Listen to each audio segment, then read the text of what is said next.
Hey peepers, what are you guys doing? Yeah? Want some treats? Huh? Go. Yeah, yum yum. Oh, you like that, huh? Oh yeah.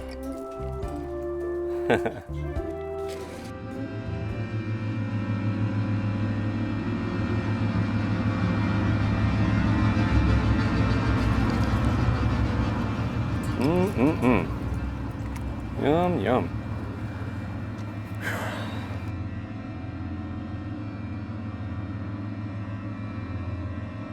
What the duck?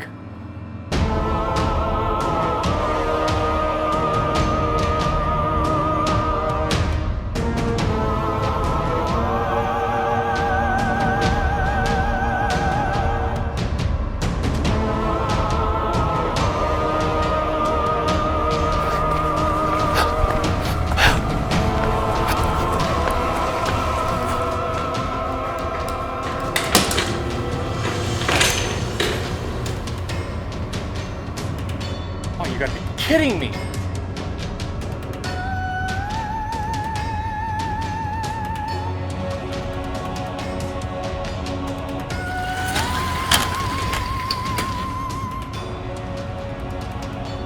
I should have fixed that garage door opener.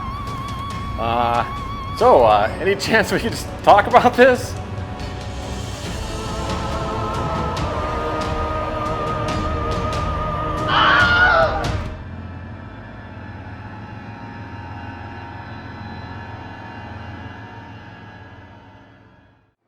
Hey everyone, welcome back to another Adams Reviews, and today I'm going to be installing a Chamberlain wall mount garage door opener because I don't want to have a repeat of what happened to that guy happen to me, because that was really messy. So the really nice thing that I like about this unit, at least in theory, is that it is a wall mount, as I mentioned. That means that I don't have to have the typical overhead garage door opener that I have right now, and this one's broke anyways. As you can see here, the band has broken in a couple of places, so the only thing that's holding that band on there, the rubber band on the, what's not a rubber, it's a rubber, I don't know, let's call it a rubber band just because I don't know what else to call that, but it's got a geared rubber band that kind of goes around the motor there.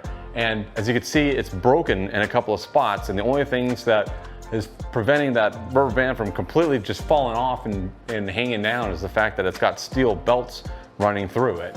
And then you can also see that the actual unit itself is really janky looking.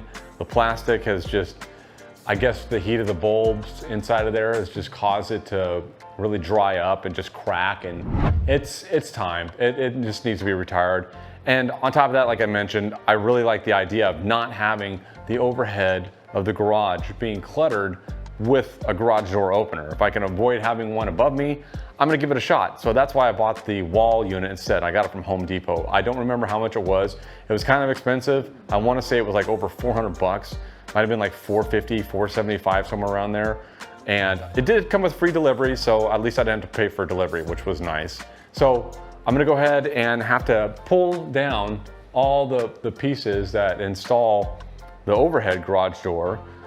I'll have the whole thing on a time lapse, so that way you can kind of see the whole process that I went through in order for me to get this thing installed. And hopefully by the end of the day, we'll have a garage door that can actually open and close all the way, so that way we don't get serial killers running into our house like we had just a little bit ago from what you saw, right? So, okay, so let's get started on this and start sweating.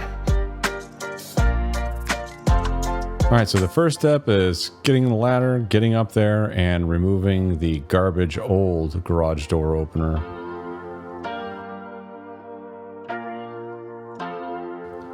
Took me a few minutes to come up with a strategy for removing it because it was really awkward. I was looking up there to see if, like, does the track, can you remove that track first? But turns out, nope, the whole thing is all one giant piece. I tried using some lockjaw pliers at first. I don't know what the heck I was thinking. There was so many bolts to take care of. I was like, you know what? No, I'm just not going to use this. And I went ahead and grabbed my impact driver instead. and went that route because that was so much easier and so much quicker. So as I was up there messing around with it, trying to get the thing pulled off the ceiling there, I realized that it's pretty heavy, and that doing this by myself and trying to just, strong arm the thing down would probably wind up with it crashing onto the floor and, potentially injuring myself doing it. So what I wound up doing was just tying up some ropes on both ends of the garage door opener. One side on the track there, closest to the garage door, and then another one that was over here by the actual motor itself.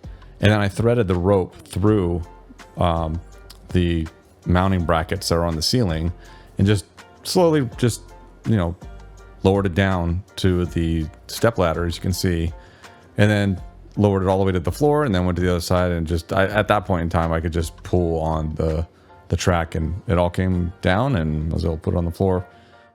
And then next I went ahead and just removed the mounting brackets from the ceiling, which did leave you could see the area where it used to be. So I did wind up going back and painting it over. And I do talk about this later on in the video too. All right, so that was the uninstall. Had to remove all the pieces from the old garage door opener.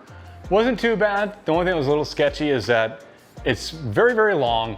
The bar is really heavy, and the actual motor unit and the brain box and all that and the control center up there was also kind of heavy. So I was trying to think, like, how could I go ahead and remove this without dropping it on my head? And just thought, I could just tie it up real fast to the existing mount that was on the ceiling there, and then just kind of tie it up over there and just slowly lower it down. And that worked out pretty well. And as you would expect, this thing is just super greasy. I don't know if I got grease on my face. I wouldn't be surprised. I get a little itch here and there, whatever, you scratch, don't even think about it, then you wind up with looking like you're playing on a football team with black stuff under your eyes and everything else. So, all right, so next up, I'm gonna go ahead and pull everything out of the box and probably get everything out of this corner here, so that way I can actually have some room, because I got all of my lawn equipment over there, lawn care equipment over there. So I have to move all that and make some room. All right, here we go. The installation itself was really pretty easy for the unit. I had plenty of space on the end of the tension bar there for me to mount it on, and it slid way over on top of it, which is good, because then it has a nice secure fit, and then just torque down on the set bolts that they have, and those set bolts just grip onto that tension bar, so that way it'll kind of bind up real nicely on it, and it'll just be able to spin it whenever you open or close the garage door.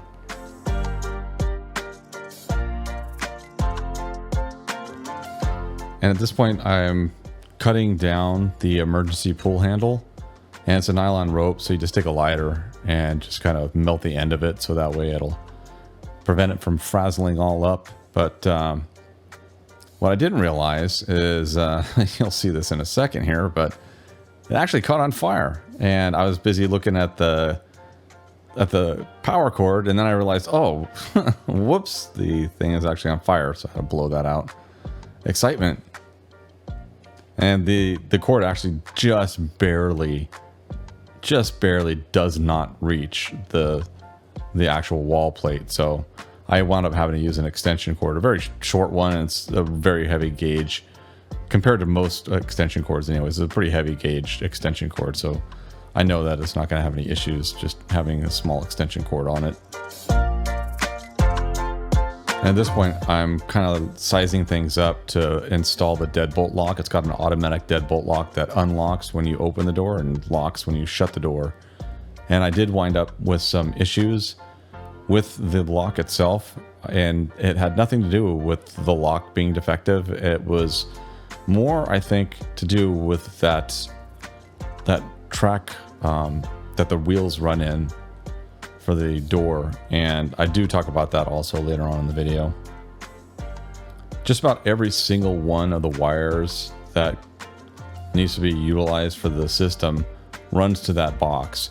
The only exception is the overhead light, which is wireless, and it'll plug into, your typical outlet.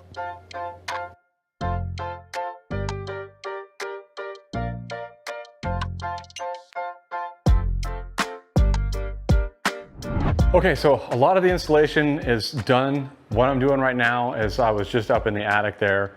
You saw me over there by the old garage door opener, and they had ran I'm not really sure why they did this. Maybe it's just because it was convenient for them, but they had like an actual Cat 5 cable that they only used the 2 wires on it because it only requires 2 wires, but they ran a Cat 5 cable. I was able to pull that through, fish it out all the way over to where it's coming up through on this end where the garage door opener is going to be, the new garage door opener is going to be mounting and taking the place of the old one. I figure if I go ahead and punch a hole up through there and then run my steel fish tape through it, I should be able to see it. And I should be able to go back up there, see where it's poking up through, and then I'll be able to tell where I can go ahead and unwind it a little bit more. So that way I can tie off on the wire that's already ran and then just pull that through. Just felt like I'd give an update because I haven't given an update in a little while, but it's mounted. And you know, I have the emergency cutoff and I mounted the lock down there. So in pretty good shape.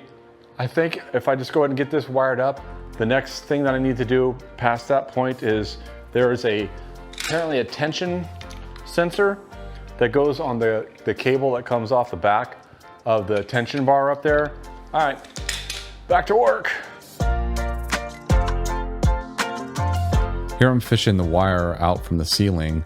That's the Cat 5 cable that used to run over to the position where the old garage door motor was, and instead it's now being ran to the new motor, and that'll go ahead and hook up the switch to the actual motor itself.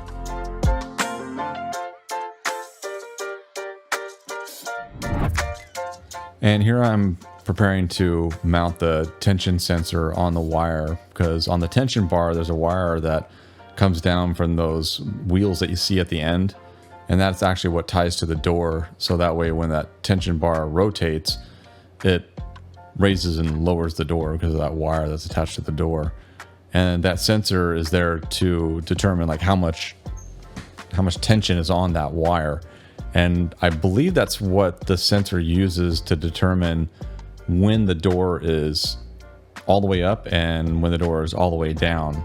Because later on down the road, when you're pretty much done with the installation, you have to program it to be able to know when the door is fully open and when the door is closed, because there's no like travel, there's no switches that you install on it so it knows, you know, when the end of travel has been reached versus, you know, the full extent to close the door.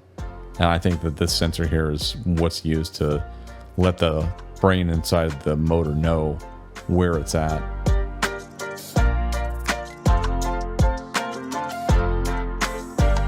And now that the tension sensor is installed, the next step was to go ahead and get the bottom sensors. Those are just there to make sure that there's no obstructions underneath the door, because the last thing you want is to get squished by the garage door if you don't have those sensors on there. And I don't know, something crazy happens, like, you know, one of those anvils that you see in cartoons drops on your head.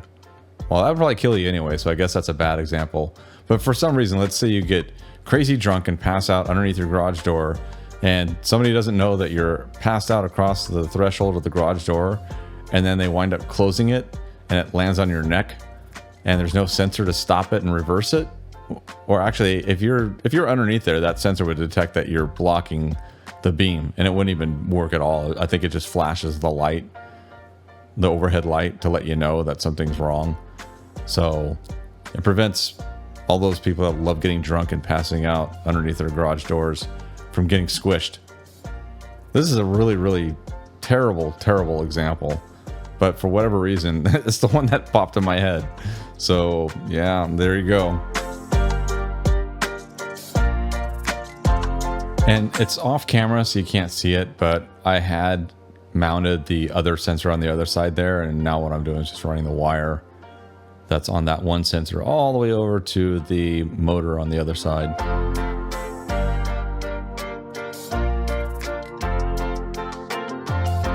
And then next up, I'm mounting the overhead light. As I mentioned, it's actually triggered remotely, so the brain box would just send a signal, wireless signal, to the overhead light to turn on or off. So I like that, just because I didn't have to run any more wires from the brain box to the light itself, which is very convenient. It was pretty straightforward to install. I didn't have any rafters overhead to mount a screw into, so I had to use some drywall anchors, so that was pretty easy. Just drill a hole and then use the drywall anchors. They kind of screw in, and then after that you can go ahead and hold the light up and get a couple of screws and screw it in place. Very, very simple. And here I'm kind of doing a little bit of wire management because the wire is just kind of hanging down. So I took some of the staples that they give you and was taking a hammer and just kind of stapling them in place along the side there. I didn't really like the way that that looked, so I did address that later on, and I'll talk about that in a little bit on the video here too.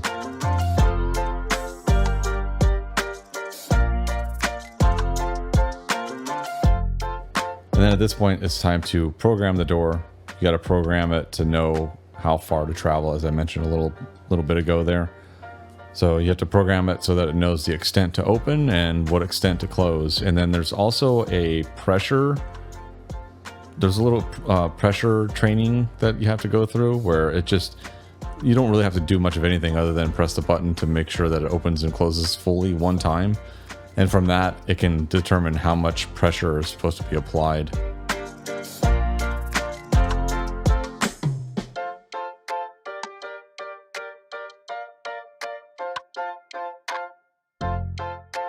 Okay, well that's a wrap. The installation is complete. There are a few things that I didn't do. For one, I didn't replace the sensor, the bottom sensor brackets. Those brackets worked perfectly for the sensors, so I didn't feel any need to pop those things off.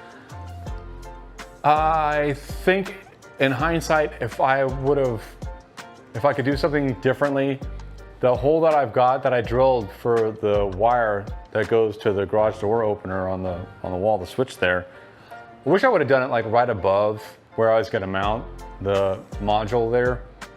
All in all, it was not really that painful to install. There was one thing, I had to shim the tension sensor that's up there. I had to shim that in just because it was too far back and it was opening it up, I think, way too wide. I'm not really sure if it would have been able to just roll with that or not. I just figured, hey, you know, why not just be on the safe side and shim it just to make sure that it has enough travel if it needed to. Aligning the sensors on the bottom, it was kind of the same thing that I had with the old door, except now that I actually have the wing nuts and the screws or the bolts to hold it in place, because on the old system, one side, now bear in mind, like, you know, this was the way it was when I bought the home. There was no wing nut. They had just taken a big zip tie and zip tied it in place. So it would every now and then, if you bump it or anything like that, it would just knock it out of alignment, and then the garage door would stop working, and then you have to go, oh yeah, right, you gotta go back, mess it up. The other thing that I like is that the lights on the sensors are way brighter. I don't know if you could tell in the time lapse again, but the green LED is really super duper bright, and the amber LED, it's also pretty bright too. So aligning it, knowing that you have it right, really super easy. It'll flash green when it's not lined up, and as soon as you get the alignment correctly, the green light just stays on steadily. So that was, again, really, really easy. Just running the wires was really easy. I like how they provided you some of those little staples you saw me hammering in, just to put some tension on the wire and make it a pretty nice, you know, little run. I could probably run another couple of staples up there if I really wanted to, but I don't know, it looks fine. I don't really have any problem with the way that it looks.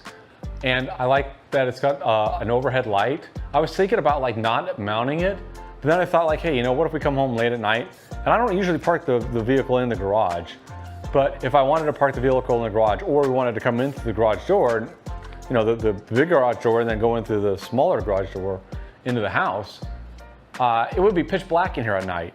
So I like the fact I decided, let's just go ahead and put that on there. And actually it was fairly straightforward, you know, just a couple of holes there, thread some of those drywall anchors in place, and then just screw it up and plug it in. There was already an outlet up there for the old garage door, so I could just slap that thing up there and work just fine. It took somewhere around 4 hours, maybe 5 hours to do this. So it's a pretty involved process, even though, you know, it did go pretty smoothly. It wasn't like I ran into any huge issues. The only gripe that I do have is when I was programming it, I thought that there was something going on with, like, maybe I had done something wrong, or maybe the programming didn't retract the lock on the door, because it has an automatic lock mechanism. That's what that black box that I installed down here, and it's probably not in frame, but there's a black box that I have down here, and you saw that on time lapse. That's an actual automatic lock. There's a manual override on it too, so you can lock it manually if you want to, but it runs up to the unit, and when you open it, it'll automatically unlock the lock, and it allows the door to go. And the cool thing is when it rolls down, and once it reaches all the way down, it'll lock. So the door just automatically locks too, which I really like. The only problem is it doesn't work right. When I go to open the garage door, it doesn't retract the lock. So I'm gonna have to contact this company and say, hey, you know, the lock, it'll lock it, but it won't unlock. So what's going on there? I guess I could kind of demo it, although I do have to open up the door manually, or the lock manually, because like I said, the lock is just not really working right, so that's unfortunate. So normally it would automatically do that for you, you wouldn't have to do that, but. And the cool thing is that you could tell the thing that makes the noise is that tension rod. The actual motor itself is really, really quiet. You could barely hear it. Yeah, towards the end there, the only time you can actually hear the motor is when it's kind of winding down. It has like a soft start and a soft close, which is kind of cool. So that way you don't get that large noise when you first open up a garage door. So let me go ahead and close it. And you'll notice that it'll automatically lock. You'll hear that solenoid kick in. I'm not going to manually lock it.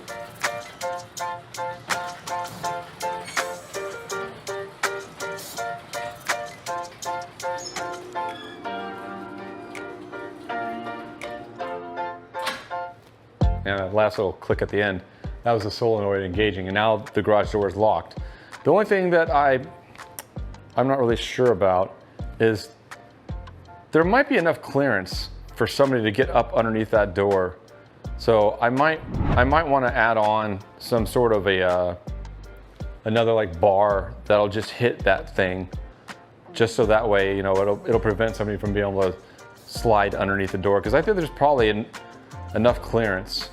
The only other drawback of this system is that, and this is kind of weird, but apparently you can only open and close the door like 10 times in an hour.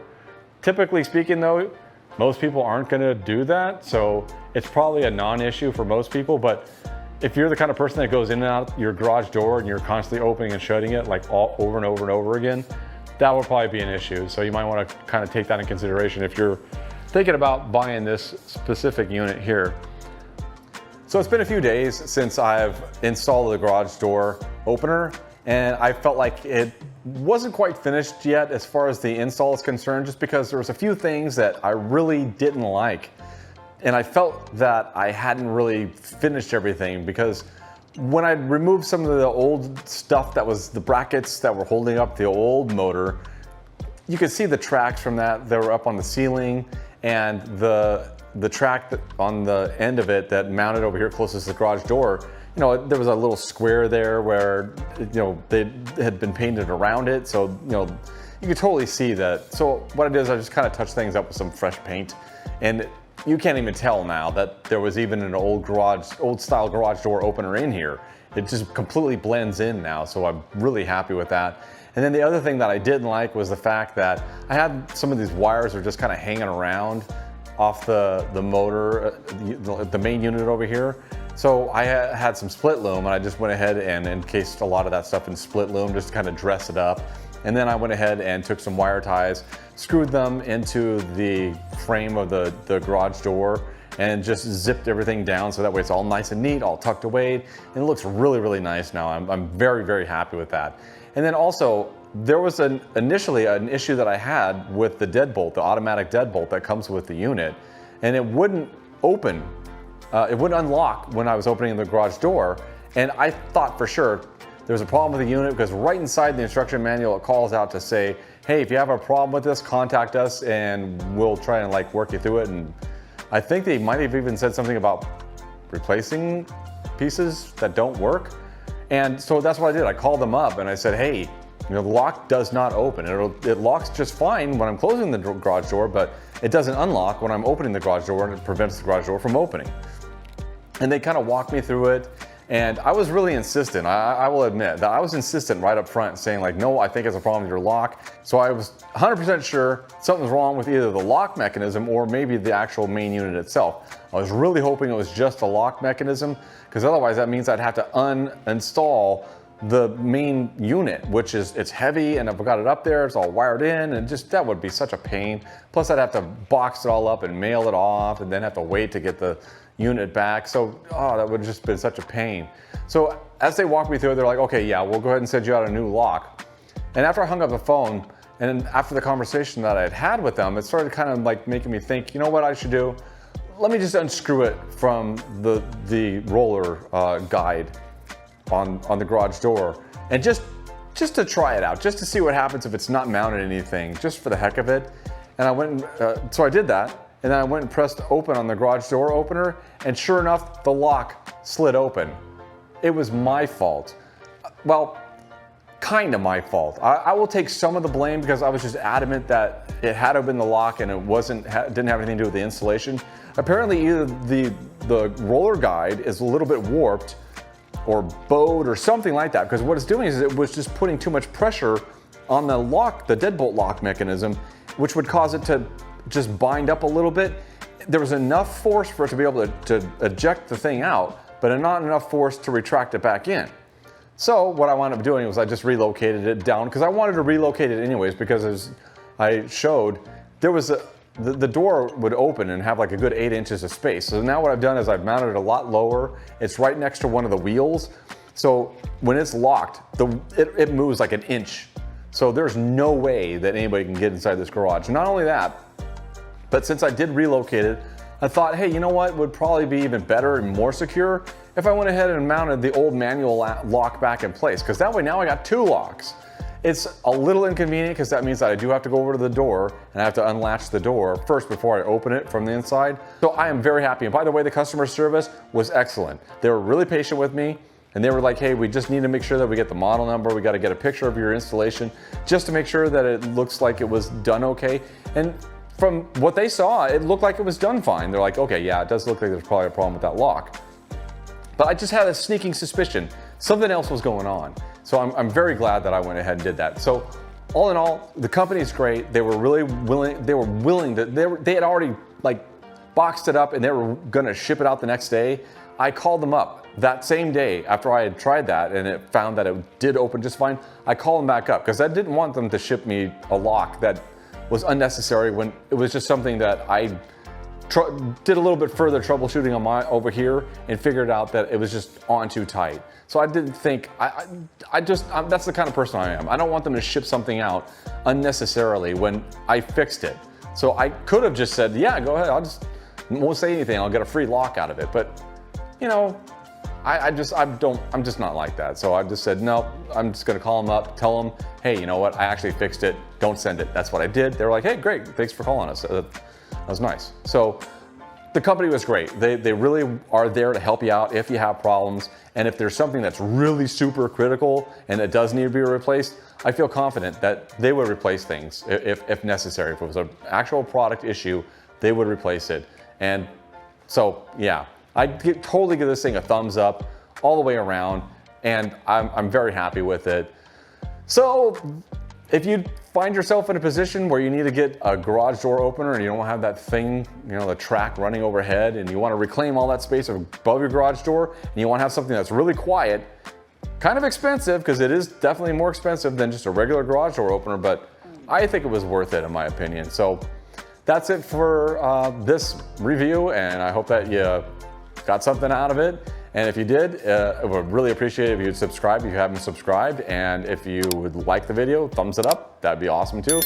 And if you didn't like it, hey, you know what? That's fine. At least you watched it to the end, right? So I appreciate that anyways. Okay, I hope that you guys all have a great day, and I'll see you next time. Bye.